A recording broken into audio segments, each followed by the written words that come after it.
사실은 일본의 근현대사를 보고 있으면 우리의 근현대사가 보이죠. 그래서 저는 좀 일본의 근현대사에도 많이 관심을 가졌으면 좋겠다. 물론 한국 사도 모르는데 지금 너 뭔 소리야 이렇게 얘기하겠지만 너무 밀접한 관련을 맺고 가니까요. 저는 이 사진을 되게 좋아해요. 그러니까 좋아한단 말이 사랑한단 말은 아니고요. 그러니까 일본 얘기하면 꼭 주저없이 거의 저는 이 사진을 꼽아놔요. 이건 이와쿠라 사절단이라는 사절단이에요. 한국 사전 아시는 분들은 무슨 뭐 수신사, 보빙사절단, 조사시절단 막 보내잖아요. 중국도 보내요. 문제 뭐냐? 중국과 우리나라에서 보냈던 외국 사절단들은 보고 와서 특별히 뭘 한 게 없어요. 근데 이 이와쿠라 사절단은 2년 반 동안 미국과 유럽을 쫙 돌고 와서 실제로 스위스와 독일이라는 모델을 발견하고, 그러니까 독일 같은 국가를 만들려고 해냈고 만들어내게 되는 거죠. 일본에 대한 이야기를 좀 해드릴게요. 일본은 이제 우리랑 너무 직접적으로 연관이 되게 되는데요. 이제 그 미국이 와서 개항을 요구하죠. 참 재수가 좋았던 게 개항을 했어요. 개항을 일본이 하고 미국이 어떤 일이 벌어지냐면 남북전쟁이 벌어져요. 참 뭐가 되려면 되는 거예요. 그러니까 문을 열어놓고 영국 막 지박하게 파는 거 아니에요, 중국을? 막 파고 다른 나라들 막 들러붙어서 막 영국이 오니까 프랑스도 오고, 프랑스 오니까 러시아 오고, 나중에 막 독일 다 붙으면서 쭉쭉 빨아먹는다면 일본은 미국이 문을 열고 문을 열자마자 남북전쟁이 일어나요. 그래서 남북전쟁을 수습하느라 굉장히 많은 시간을 사실은 거의 신경을 못 써요. 그리고 그 이후에도 그 미국의 관심사는 주로 라틴 아메리카 쪽, 그러니까 뭐 파나마 운하 일대 있죠. 그 뭐 쿠바, 도미니카 공화국, 푸에르토리코 이런 데들, 그거 아니면 하와이, 괌, 사이판, 필리핀이에요. 그러니까 일본이라는 나라 별로 신경을 안 써요. 그렇게 가치 있는 나라로 보지도 않았어요. 어쨌든 문이 열렸죠. 문이 열린 상태에서 조랑양이 운동이 일어나요. 이게 마푸타도 운동으로 바뀌는데 이게 문화적 차이예요. 어떤 한 문명권이 훈련되어 왔던 습관의 방식을 저는 이해하는 게 되게 중요하다고 생각하는데, 일본은 참 재밌어요. 일본은 받아들이는 방식을 모방에 가까울 정도로 똑같이 받아들여요. 근데 그 역사가 한편에 있어요. 나라 시대 때 견당사를 파견해서 당나라 문물을 받아들인다라든지, 그 전에 아스카 시대 때는 백제 불교를 받아들여서 문화를 연다라든지. 근데 웃긴 게, 되게 재밌는 게 뭐냐면 8세기 초반에 견당사를 통해서 불교 문화를 받아들였다가 8세기 후반이 되면 딱 뭘로 바뀌게 되냐? 이제 구풍문화라고 그래서 귀족들이 중심이 돼서 견당사를 폐지하고 중국 문물을 거부하고 자기들만의 독자적인 문화를 발전시켜요. 그러니까 우리만의 어떤 독존적인 것이 있다는 거죠. 똑같은 흐름이 에도막부 들어보셨죠? 토쿠가와 이에야스. 에도막부에서 똑같이 나타나요.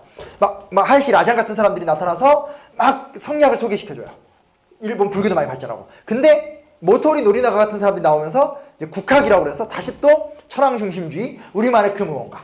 근데 우리는 이렇게 얘기하면 되게 쉽게 생각해요. 저 천황 중심주의자들 하는데 실제로 저도 그렇게 생각했었어요. 근데 일본의 사상 같은 걸 공부하다 보면 뭐라 그러나 약간 과격하게 얘기하면 해겔의 변증법 못지않은 사유체계를 막 보이는 일본의 사상가들이 있어요. 근데 그 사람들이 마지막에 다 천황주의자가 돼요. 그러니까 우리는 표면만 보고 에이 천황주의자 하지만 그 사유체계를 보고 있으면 배워야 될 게 되게 많아요. 근데 어찌됐건 그러니까 무슨 얘기냐면 일본은 모방하고 똑같이 따라하는 정서와 똑같이 그걸 거부하면서 자기들만의 길을 가는 정서를 언제나 이중적으로 공존하고 있는 특징을 갖고 있어요. 섬나라적 문화의 특징인 거죠. 그래서 뭐냐면 얘네가 근대화가 되게 쉬웠던 그러니까 일정 정도 쉬웠던 게 뭐냐면 조랑양이 운동. 맨 처음에는 서양 세력을 배척하기 위해서 천황을 앞자리에 모셔놓고 막부를 밀어내버리자. 가만히 보니까 막부가 무능한 건 사실이지만 서양 세력은 대세예요. 거스를 수가 없어요. 그러니까 쿨하게 도막운동이라고 그래서 막부만 타도해버리고 존 왕을 시킨 다음에 근대국가를 만들자. 기계적인 조립이 되는 거죠. 자신들의 정통성을 지키되, 천황이라는 정통성을 지키되, 이제 방금 얘기했던 어떤 서양 문물을 받아들이는 데 있어서 별로 거부감이 없는 거죠. 그렇게 시작이 됩니다. 메이주 신으로 꽃을 피웠고, 그 다음에 이제 홋카이도 타이완 출병을 통해서 오키나와를 합병하고, 내부적인 내란을 잘 극복하고, 청일전쟁과 러일전쟁에서 승리하면서 결국은 아시아의 패권국가로 자리를 잡는 과정을 나갑니다. 요게 이토 히로부미예요. 늙은 이토 히로부미예요. 생각보다 키가 작고 다리가 짧아요. 이게 누군지 아세요? 영친왕이에요. 영친왕. 이분이 도조 히데키예요. 도조 히데키예요. 제가 여러 곳에서 글도 좀 남기고 이번 책에 들어갔나 좀 헷갈리는데 지금 막 계속 미친 듯이 책만 쓰고 있어요. 근데 뭐냐면 여기 막 얘기가 막 나와요. 근데 이 시기를 관심 가질 필요가 있어요, 사실은. 근데 이게 1차 세계대전 이후, 그러니까 일본은 딱 참 그래요. 보세요, 우리나라는 참 안 되다가도 갑자기 일격으로 빡! 뭐 이런 거 있어요. 그러니까 이렇게 막 이승만한테 13년간 하다가 4.19 때 팍! 해서 이승만 확 쫓아내잖아요. 그죠? 막 박정희 때 꽉꽉 하다가도 갑자기 막 김재규 의사라고 한다. 나타나서 빵 쏘고 막 부마항쟁하면서 딱 무너뜨리고. 그러니까 우리나라는 참 독재 시간을 오래 겪었지만 결정적 순간에 확확 밀어내면서 사회민주화의 성취의 역사가 있는 나라예요. 성과를 경험했다는 게 굉장히 큰 의미를 갖고 있어요. 근데 일본은 되게 웃긴 게 뭐냐면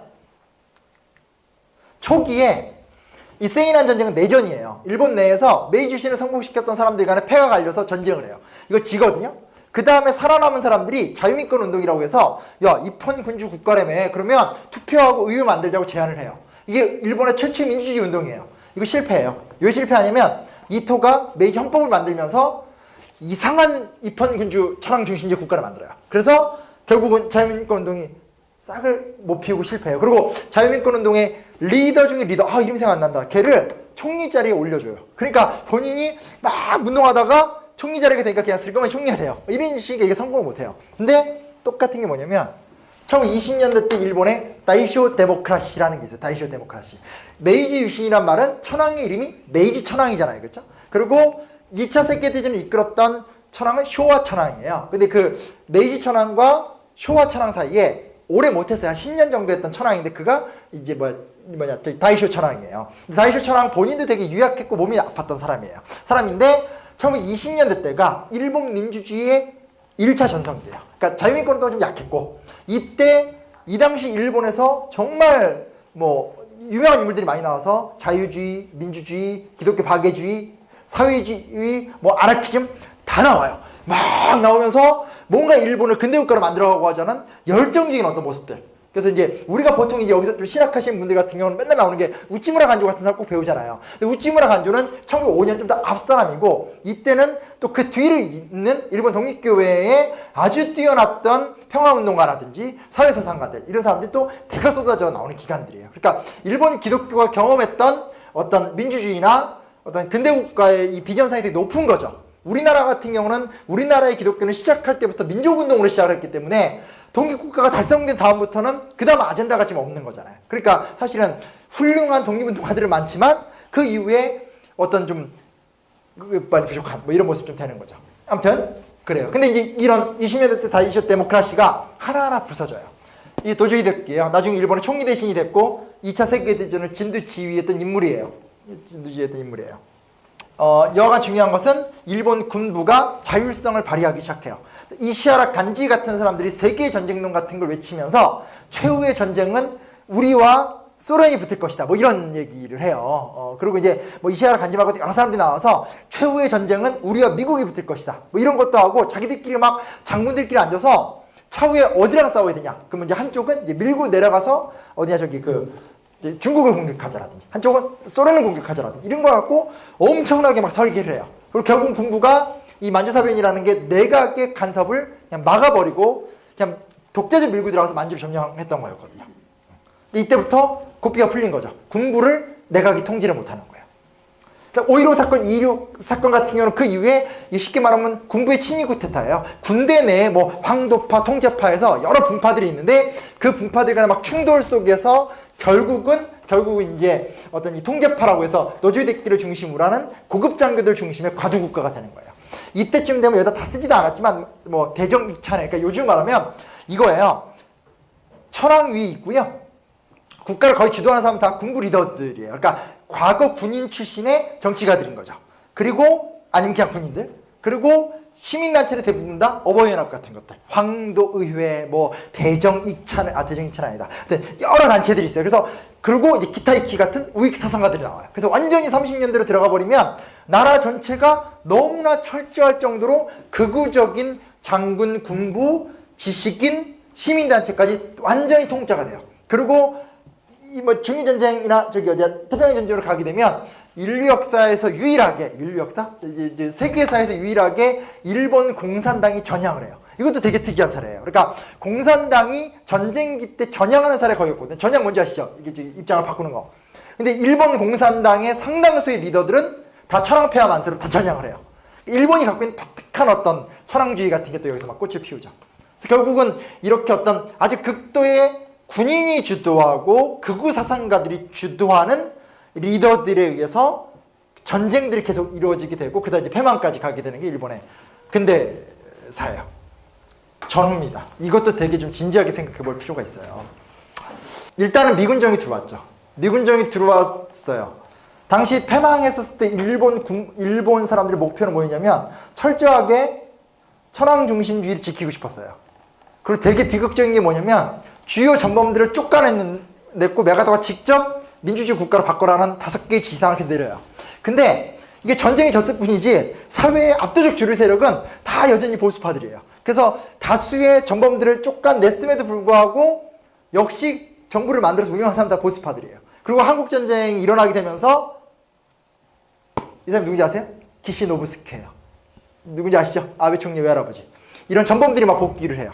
그러니까 일본은 아주 압도적인 보수 국가가 되죠. 압도적인 보수 국가가 돼요. 그리고 이제 해결이 안 된 상태에서 미군정이, 왜냐면 이렇게 생각하시면 돼요. 49년에 중국이 한 번에 빨간색이 됐어요. 그럼 생각해보세요. 러시아가 이렇게 있고 러시아까지만이 공산국가였는데 중국 전체가 공산국가가 됐고 거기에 이제는 북한에서 군대를 밀고 전면전이 일어났어요. 미국이 느꼈을 두려움과 공포가 상상을 초월했을 거예요. 그렇지 않았겠어요? 그 다음에 베트남전이 있잖아요. 이해되죠? 그러니까 이게 그냥 일어난 것이 아니라 러시아까지밖에 공산국가가 없었는데 아시아 쪽에서 중국과 북한과 나중에 베트남까지 공산화가 되는 거예요. 미국 입장에서 이거는 너무너무나 무시무시하게 되는 거죠. 그러니까 남한에다가 막 뭔가 쏟아붓고 일본은 방공기지를 만들려고 일본, 남한, 타이완, 필리핀으로 이어지는 방어선을 딱 만드는 거죠. 그 배후에는 괌과 사이판이 있고 샌프란시스코 강화에는 이제 그렇게 미국이 일본을 국제사회에 대비시켰다. 40여 개국의 국가들한테 강요를 해서 전범 책임 묻지 않고 그냥 국제사회에 그냥 기성국가로 들어올 수 있는 길을 열어줬던 거죠. 이 협상에는 소련도 참여하지 못했고 소련은 참여를 거부했고 중국이나 우리나라 같이 피해를 봤던 나라들은 아예 참여조차 못했어요. 왜냐하면 미국인의 입장에서 보기에는 그러니까 우리 입장에서는 우리 민족이 되게 정체성이 있다고 보죠. 미국인들 입장에서는 그냥 여기 식민지였던 곳이죠. 해방이 된 다음에 신생국가이기 때문에 일본의 전범 문제를 처리하는 데 있어서 좀 별로 이렇게 좀 중요한 대상국이 아니었다고 봤던 것 같아요. 그게 되게 중요해요. 그러니까 이걸 얘기를 안 할 수가 없는데 뭐냐면 핵심이 뭐냐면 이거예요. 우리는 언제나 2차 세계대전 같은 거를 떠올리면 뉘른베르크 대제판이나 도쿄 대제판 같은 걸 떠올리면 마치 막 메가더나 이런 미국인이나 영국 사람들이 와서 그 파시즘 국가들의 죄를 다 청산한 걸로 알아요. 근데 이거 정확하게 얘기할 게 뭐냐면 이게 있어요. 그러니까 전쟁 범죄만 처리를 했고 식민 문제는 안 건드렸어요. 그게 뉘른베르크 대제판이든 도쿄 대제판이 똑같은 거예요. 그러니까 무슨 얘기냐면 지금 독일이나 일본이나 이탈리아가 미국, 영국을 공격했잖아요. 공격했어요. 그래서 싸워서 이겼어요. 이 전쟁 과정 중에 되게 많은 사람이 죽었잖아요. 그것만 책임을 물은 거예요. 그 이전에 이들이 갖고 있었던 식민지 같은 문제 갖고는 전혀 책임을 묻지 않았어요. 그러니까 미국인들이 보기에는 우리나라가 이런 샌프란시스코 강화회의 같은 데 참여할 이유가 없는 거예요. 왜냐면 미국이 그냥 식민지를 우리가 와서 독립시켜줬는데 그거면 감사한 거죠. 뭐 이런 입장을 좀 갖고 있는 거죠. 그리고 이제 미일 안전보장조약을 통해서 미국의 해구산을 씌워주게 됐고요. 그리고 55년 체제라고 해서 자민당과 삼인당 체제가 90년대 초반까지 쭉 오게 됩니다. 근데 삼인당은 언제나 그러니까 개헌 저지선 정도만 확보했고 자민당이 나오는데 요건 좀 요 얘기를 좀 핵심적으로 해드릴게요. 저도 되게 힘들었었어요. 뭐가 힘들었었냐면 일본 정치사가 도무지 이해가 안 되는 거예요. 도대체 이게 뭘까? 근데 간단하게 좀 말씀드리면 이렇게 돼요. 일본은 자민당 자체가 300석 의석이라면 200석을 차지하고 있던 정당이에요. 그러니까 개헌 빼고는 다 할 수 있는 정당이었고 무려 48년간 독주를 했던 나라고 지금도 독주를 하고 있어요. 그러다 보니까 자민당은 크게 그러니까 파벌 정치라는 게 되게 성행하죠. 반문 뭐 이런 거 있잖아요. 뭐 친박, 기박. 근데 우리는 이게 너무 단순하잖아요. 얘네는 이게 아주 오랜 시절인데 크게 두 개의 흐름이 있어요. 뭐가 크게 두 개의 흐름이냐면 요시다 시게루의 흐름이 있고 기시 노부스키의 흐름이 있어요. 요시다 시게루의 흐름은 뭐냐면 우리는 미국의 세계 패권을 인정하고 경제발전 열심히 하면서 부유한 나라가 되겠다. 이게 요시다 시게루 노선이에요. 이해되시죠? 그러니까 미국이 세계를 주도하니까 그걸 인정하고 그 안에서 내가 경제발전 열심히 해서 풍요로운 나라가 되고 행복한 나라가 되겠다. 이게 이제 시게루 노선이에요. 근데 기시, 이 사람 만주국을 세웠던 사람이잖아요. 만주국의 요괴라고 불렀던 인물이에요. 기시 노부스키로 대표되는 이쪽 노선은 뭐냐면 미국의 세계 패권은 인정해요. 그러나 아시아 영내 패권은 우리다. 그걸 일본에서는 자주파라 불러요. 자주파. 이게 잘 이해가 안 되는 거예요. 아베를 보면 굉장히 막 이렇게 호전적이잖아요. 이렇게 막 중국한테도 부딪히고 막 우리한테도 부딪히고 하잖아요. 근데 웃긴 게 미국에 가서는 굉장히 오바마의 순한 양이 돼 있잖아요. 왜냐면 일본의 현재 자민당 보수 정당의 가장 기본적인 전제 뭐냐? 다 친미예요. 이거 100%예요. 이거 불문율이에요. 그래서 요시다 시게루 노선이든 기시노부스케 노선이든 이 두 개의 노선은 다 언제나 친미 노선을 견지를 하되, 이제 이쪽 기시노부스케나 오늘 우리가 볼 수 있는 아베 같은 사람들은 아시아에서 영내 패권을 장악하겠다. 그러니까 세계 넘버 1이 아니라 세계 넘버 2 국가가 되겠다는 거예요. 근데 이제 미국이 점점 군사비가 딸리니까 이제 일본을 이제 지원하고 이런 모습이 나타나게 되는 거죠. 그리고 이 3인당 얘기는 이거는 참 웃긴 게 뭐냐면요. 보세요. 이거 생각하면 좋을 것 같아요. 자, 우리나라 요즘에 너무 나라가 힘들어요. 그러니까 이제 막 야당 지지세도 높고 막 이런 상황이죠. 근데 냉정히 따져서 우리나라가 노조 가입률이 높은 나라가 아니에요. 그렇죠? 그러니까 예를 들면 내가 야당을 찍는 것과 그러니까 내가 민주노총이기 때문에 야당을 찍는다 별로 이르지 않잖아요.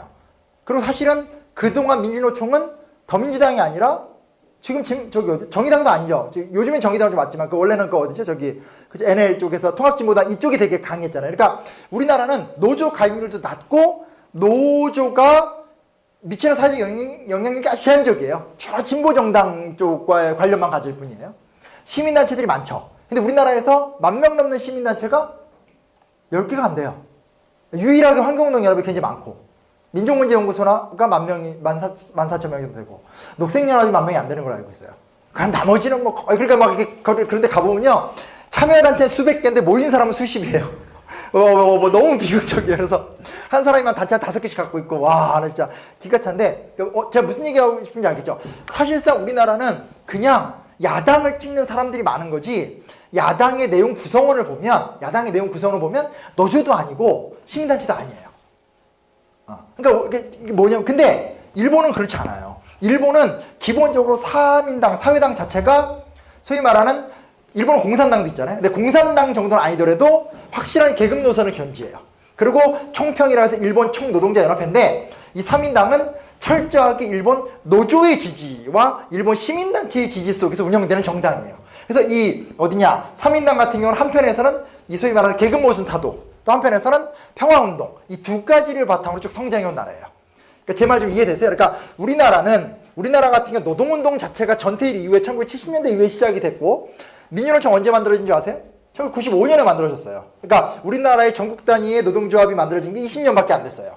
시민단체도 80년대 후반부터 시작이 됐고, 지금도 그러니까 되게 비리비리해요. 그러니까 실제로 야권 사람들은 조직화가 되어 있지 않고 인물을 보고 투표를 많이 하죠. 그러니까 어떻게 보면 되게 순수한 흰백색의 어떤 이런 모습들이에요. 근데 일본은 애초에 이때부터도 노조와 시민단체의 힘으로 이 정당은 운영이 됐던 정당이에요. 근데 이게 언제 망하냐? 90년대로 들어오면서 한 큐에 망해요. 위안부 사과를 했었던 무라야마 총리, 그때부터 나와야 되는데, 왜냐면 소위 말하는 계급주의 노선 자체가 너무 설득력을 잃어가니까 에다 이런 사람들이 그럼 계급주의 노선을 포기하고 북유럽식 사회민주주의 모델로 가자라고 막 주장을 하거든요. 그러면 당내 강경파들이 그걸 못 받아들여요. 그래서 또 사민파가 막 쫓겨나요.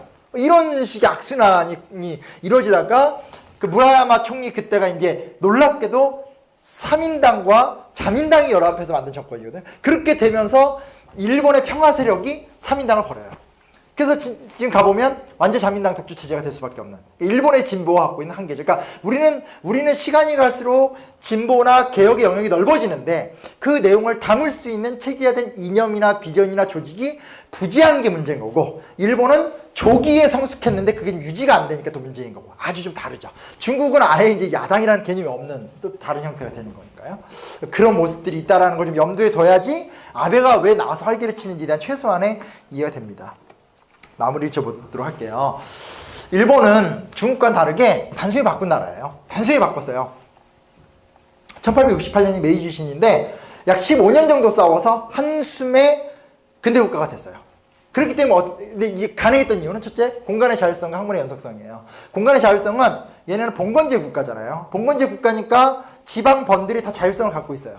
그래서 제가 제 책에도 자세하게 써놨지만 또 자세하게 보다 보면 에도막부는 점점점 무력화가 되는데 사스마나 조슈, 도사, 히젠 같은 지방번들이 번개혁에 성공하면서 굉장히 부강해져요. 그래서 그들이 부강한 돈으로 무기를 사고 그때 이제 사카모토 료마 같은 초기 메이지 지사들이 나오면서 번간의 연합체제를 만들고 그래서 그들이 결국은 전쟁을 승리를 해요.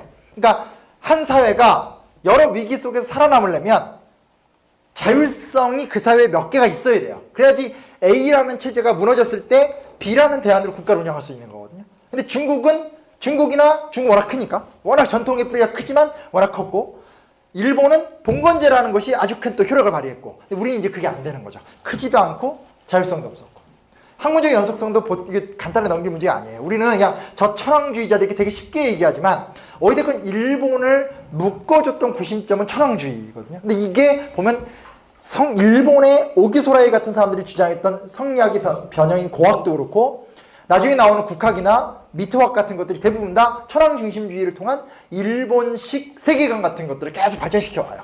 우리한테는 이게 이해할 수도 없고 되게 싫은 주제일지 모르겠지만 하나 분명한 건 일본인들 본인들을 결속시킬 수 있는 강력한 세계관이 유지가 되었다는 특징은 있어요. 우리도 그 따라했던 게 뭐냐면 그래서 만들어진 게 대중교 같은 종교예요. 대중교 같은 종교들. 이게 잘 안 된 거죠. 역사 개론 수업인데 그 한국 사람 얘기하기 전에 우리 바로 옆에 붙어있는 나라들이 좀 이런 과정을 거쳤고 그런 부분에서 좀 배울 것들도 있고 약간 낯선 부분도 있다라는 걸 좀 이해하고 결을 본다라면 남의 나라를 대하는 태도도 많이 바뀌지 않을까. 왜냐면 그거 있잖아요. 이번 주에 제가 기사를 봤었는데 혐한현상? 오사카에서 이제 그런 사건도 많이 나잖아요. 근데 이제 이게 그런 게 있거든요. 그런 사건이 난다라는 것은 그냥 단순하게 저 자식이 나빠서 이런 것도 있지만 좀 우리가 외교를 실패해서 나오는 모습도 있고 서로를 모르기 때문에 생기는 모습들도 있고 여러 가지 이유들이 복합적으로 진행이 되거든요. 근데 우리나라 사람들은 언제나 일본 나쁜 놈들 이렇게만 반응을 하죠. 그걸 박근혜 대통령이 시도를 했었어요. 이게 뭐냐면 중국 어선을 강력하게 대처하겠다.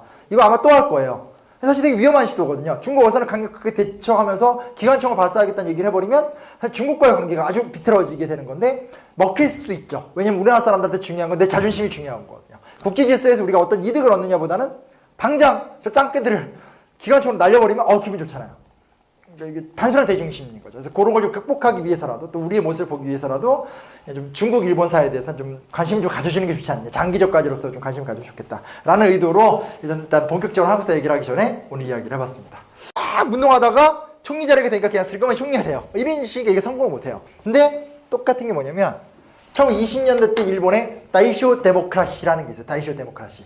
메이지 유신이란 말은 천황의 이름이 메이지 천황이잖아요. 그렇죠? 그리고 2차 세계대전을 이끌었던 천황은 쇼와 천황이에요. 근데 그 메이지 천황과 쇼와 천황 사이에 오래 못했어요. 한 10년 정도 했던 천황인데 그가 이제 다이쇼 천황이에요. 다이쇼 천황 본인도 되게 유약했고 몸이 아팠던 사람인데 1920년대 때가 일본 민주주의의 1차 전성기예요. 그러니까 자유민권도 좀 약했고 이 당시 일본에서 정말 유명한 인물들이 많이 나와서 자유주의, 민주주의, 기독교 박애주의, 사회주의, 아나키즘 다 나와요. 막 나오면서 뭔가 일본을 근대국가로 만들어가고 하자는 열정적인 어떤 모습들. 그래서 이제 우리가 보통 이제 여기서 좀 신학하시는 분들 같은 경우는 맨날 나오는 게 우찌무라 간조 같은 사람 꼭 배우잖아요. 근데 우찌무라 간조는 1905년 좀 더 앞 사람이고 이때는 또 그 뒤를 잇는 일본 독립교회에 아주 뛰어났던 평화운동가라든지 사회사상가들 이런 사람들이 또 대가 쏟아져 나오는 기간들이에요. 그러니까 일본 기독교가 경험했던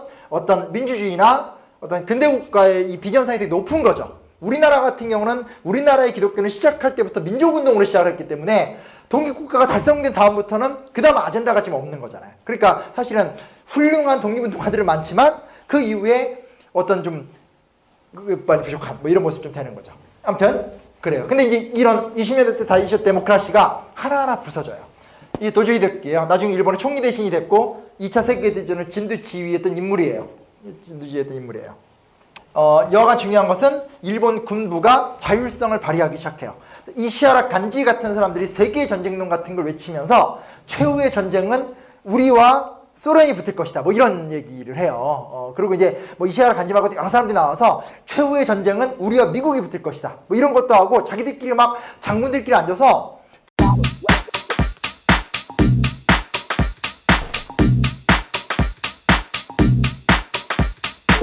사실은 일본의 근현대사를 보고 있으면 우리의 근현대사가 보이죠. 그래서 저는 좀 일본의 근현대사에도 많이 관심을 가졌으면 좋겠다. 물론 한국 사도 모르는데 지금 너 뭔 소리야 이렇게 얘기하겠지만 너무 밀접한 관련을 맺고 가니까요. 저는 이 사진을 되게 좋아해요. 그러니까 좋아한단 말이 사랑한단 말은 아니고요. 그러니까 일본 얘기하면 꼭 주저없이 거의 저는 이 사진을 꼽아놔요. 이건 이와쿠라 사절단이라는 사절단이에요. 한국 사전 아시는 분들은 무슨 뭐 수신사, 보빙사절단, 조사시절단 막 보내잖아요. 중국도 보내요. 문제 뭐냐? 중국과 우리나라에서 보냈던 외국 사절단들은 보고 와서 특별히 뭘 한 게 없어요. 근데 이 이와쿠라 사절단은 2년 반 동안 미국과 유럽을 쫙 돌고 와서 실제로 스위스와 독일이라는 모델을 발견하고, 그러니까 독일 같은 국가를 만들려고 해냈고 만들어내게 되는 거죠.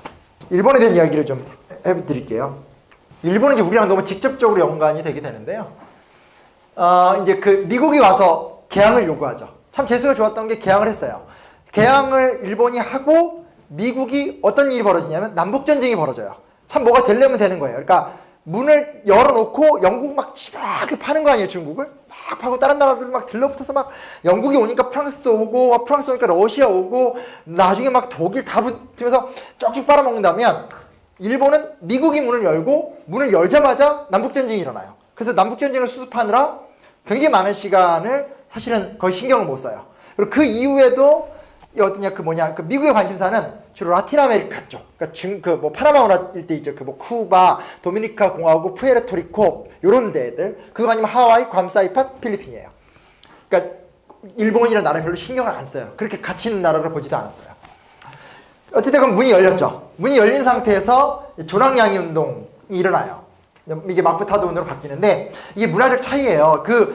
어떤 한 문명권이 훈련되어 왔던 습관의 방식을 저는 이해하는 게 되게 중요하다고 생각하는데, 일본은 참 재밌어요. 일본은 받아들이는 방식을 모방에 가까울 정도로 똑같이 받아들여요.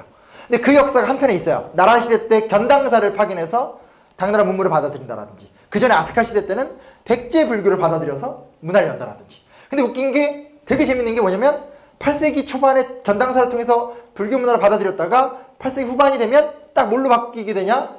이제 구풍문화라고 그래서 귀족들이 중심이 돼서 견당사를 폐지하고 중국 문물을 거부하고 자기들만의 독자적인 문화를 발전시켜요. 그러니까 우리만의 어떤 독존적인 것이 있다는 거죠. 똑같은 흐름이 에도마쿠 들어보셨죠? 토쿠가와 이에야스. 에도마쿠에서 똑같이 나타나요. 막 하이시 라장 같은 사람들이 나타나서 막 성략을 소개시켜줘요. 일본 불교도 많이 발전하고. 근데 모토리 노리나가 같은 사람들이 나오면서 이제 국학이라고 그래서 다시 또 천황 중심주의, 우리만의 그 무언가. 근데 우리는 이렇게 얘기하면 되게 쉽게 생각해요. 저 천황 중심주의자들 하는데 실제로 저도 그렇게 생각했었어요. 근데 일본의 사상 같은 걸 공부하다 보면 뭐라 그러나 약간 과격하게 얘기하면 해겔의 변증법 못지않은 사유체계를 막 보이는 일본의 사상가들이 있어요. 근데 그 사람들이 마지막에 다 천황주의자가 돼요. 그러니까 우리는 표면만 보고 에이 천황주의자 하지만 그 사유체계를 보고 있으면 배워야 될 게 되게 많아요. 근데 어찌됐건 그러니까 무슨 얘기냐면 일본은 모방하고 똑같이 따라하는 정서와 똑같이 그걸 거부하면서 자기들만의 길을 가는 정서를 언제나 이중적으로 공존하고 있는 특징을 갖고 있어요. 섬나라적 문화의 특징인 거죠. 그래서 뭐냐면 얘네가 근대화가 되게 쉬웠던 그러니까 일정 정도 쉬웠던 게 뭐냐면 조랑양이 운동. 맨 처음에는 서양 세력을 배척하기 위해서 천황을 앞자리에 모셔놓고 막부를 밀어내버리자. 가만히 보니까 막부가 무능한 건 사실이지만 서양 세력은 대세예요. 거스를 수가 없어요. 그러니까 쿨하게 도막운동이라고 그래서 막부만 타도해버리고 존 왕을 시킨 다음에 근대국가를 만들자.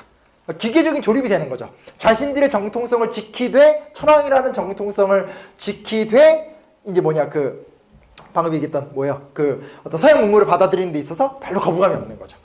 그렇게 시작이 됩니다. 메이주 신으로 꽃을 피웠고, 그 다음에 이제 홋카이도, 타이완 출병을 통해서 오키나와를 합병하고, 내부적인 내란을 잘 극복하고, 청일전쟁과 러일전쟁에서 승리하면서 결국은 아시아의 패권국가로 자리를 잡는 과정을 나갑니다. 요게 이토 히로부미예요. 늙은 이토 히로부미예요. 생각보다 키가 작고 다리가 짧아요. 이게 누군지 아세요? 영친왕이에요. 영친왕. 이분이 도조히데키예요. 도조히데키예요. 제가 여러 곳에서 글도 좀 남기고 이번 책에 들어갔나 좀 헷갈리는데 지금 막 계속 미친듯이 책만 쓰고 있어요. 근데 뭐냐면 여기 막 얘기가 막 나와요. 근데 이 시기를 관심 가질 필요가 있어요, 사실은. 근데 이게 1차 세계대전 이후, 그러니까 일본은 딱 참 그래요. 보세요. 우리나라는 참 안 되다가도 갑자기 일격으로 빡 뭐 이런 거 있어요. 그러니까 이렇게 막 이승만한테 13년간 하다가 4.19 때 팍 해서 이승만 확 쫓아내잖아요. 그렇죠? 막 박정희 때 꽉꽉 하다가도 갑자기 막 김재규 의사라고 만드나? 나타나서 빵 쏘고 막 부마항쟁하면서 딱 무너뜨리고. 그러니까 우리나라는 참 독재 시간을 오래 겪었지만 결정적 순간에 확확 밀어내면서 사회민주화의 성취의 역사가 있는 나라예요. 성과를 경험했다는 게 굉장히 큰 의미를 갖고 있어요. 근데 일본은 되게 웃긴 게 뭐냐면 초기에 이 세이난 전쟁은 내전이에요. 일본 내에서 메이주시를 성공시켰던 사람들 간에 패가 갈려서 전쟁을 해요. 이거 지거든요. 그 다음에 살아남은 사람들이 자유민권 운동이라고 해서 야, 입헌 군주 국가라며 그러면 투표하고 의회 만들자고 제안을 해요. 이게 일본의 최초의 민주주의 운동이에요. 이거 실패해요. 왜 실패하냐면 이토가 메이지 헌법을 만들면서 이상한 입헌 군주 천황 중심제 국가를 만들어요. 그래서 결국은 자유민권 운동이 싹을 못 피우고 실패해요. 그리고 자유민권 운동의 리더 중에 리더, 이름 생각 안 난다. 걔를 총리 자리에 올려줘요. 그러니까 본인이 차후에 어디랑 싸워야 되냐. 그러면 이제 한쪽은 이제 밀고 내려가서 어디냐 저기 이제 중국을 공격하자라든지 한쪽은 소련을 공격하자라든지 이런 거 갖고 엄청나게 막 설계를 해요. 그리고 결국 군부가 이 만주사변이라는 게 내각의 간섭을 그냥 막아버리고 그냥 독재적 밀고 들어가서 만주를 점령했던 거였거든요. 이때부터 고삐가 풀린 거죠. 군부를 내각이 통제를 못하는 거예요. 그러니까 5.15 사건, 2.16 사건 같은 경우는 그 이후에 이게 말하면 군부의 친위 쿠데타예요. 군대 내에 뭐 황도파, 통제파에서 여러 분파들이 있는데 그 분파들 간의 막 충돌 속에서 결국은 이제 어떤 이 통제파라고 해서 노조대끼를 중심으로 하는 고급 장교들 중심의 과두국가가 되는 거예요. 이때쯤 되면 여기다 다 쓰지도 않았지만 뭐 대정익찬에 그러니까 요즘 말하면 이거예요. 천황 위에 있고요. 국가를 거의 주도하는 사람은 다 군부 리더들이에요. 그러니까 과거 군인 출신의 정치가들인 거죠. 그리고 아니면 그냥 군인들. 그리고 시민단체는 대부분 다 어버이연합 같은 것들. 황도의회, 뭐 대정익찬, 대정익찬 아니다. 여러 단체들이 있어요. 그래서 그리고 이제 기타이키 같은 우익 사상가들이 나와요. 그래서 완전히 30년대로 들어가 버리면 나라 전체가 너무나 철저할 정도로 극우적인 장군, 군부, 지식인, 시민단체까지 완전히 통짜가 돼요. 그리고 이 뭐 중일전쟁이나 저기 어디야 태평양 전쟁으로 가게 되면 인류 역사에서 유일하게 이제 세계사에서 유일하게 일본 공산당이 전향을 해요. 이것도 되게 특이한 사례예요. 그러니까 공산당이 전쟁기 때 전향하는 사례 거의 없거든요. 전향 뭔지 아시죠? 이게 지금 입장을 바꾸는 거. 근데 일본 공산당의 상당수의 리더들은 다 천황폐하 만세로 다 전향을 해요. 일본이 갖고 있는 독특한 어떤 천황주의 같은 게 또 여기서 막 꽃을 피우죠. 그래서 결국은 이렇게 어떤 아주 극도의 군인이 주도하고 극우 사상가들이 주도하는 리더들에 의해서 전쟁들이 계속 이루어지게 되고 그다음 이제 패망까지 가게 되는 게 일본의 근대사예요. 전후입니다. 이것도 되게 좀 진지하게 생각해 볼 필요가 있어요. 일단은 미군정이 들어왔죠.